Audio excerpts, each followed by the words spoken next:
তো ভিউয়ার্স আসসালামু আলাইকুম, কি অবস্থা সবার? আশা করি সবাই অনেক ভালো আছেন। আর আজকে আমাদের এই সৌদি আরবে প্রথম জুম্মা। আর একজনে আছে, সে 2 মাস আগে এসেছে, তার জুম্মা অনেক কটাই হয়েছে, কিন্তু আমাদের প্রথম জুম্মা। তো আমরা যাচ্ছি সব নামাজে। এখন প্রচণ্ড রোদ, রোদের মধ্যে কিছু চোখে সামনে দেখা যাচ্ছে না, যে পিছনে আছে। প্রবাসে প্রথম জুম্মা, ইনশাআল্লাহ সবাই দোয়া করবেন যেন এই প্রবাসে ভালো করে থাকতে পারি।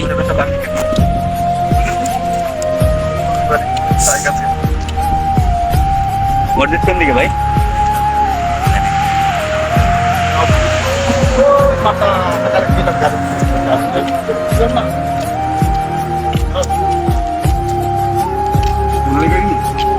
প্রচুর রোদ।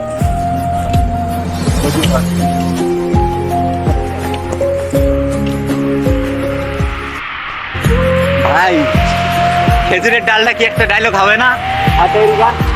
খেজুরের ডাল, এটা জোরে দাও। আপনার পিছনে খেজুরের ডাল আর কি?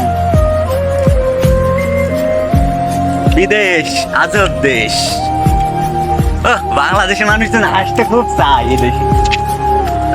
আসার পরে না খেজুরের ডাল পাবে, আর আসার আগে তো হলো আজুরা বাস। আসার পরে বোঝা যায় খেজুরের ডাল কিরকম। তো ভাই ভালো থাকবেন।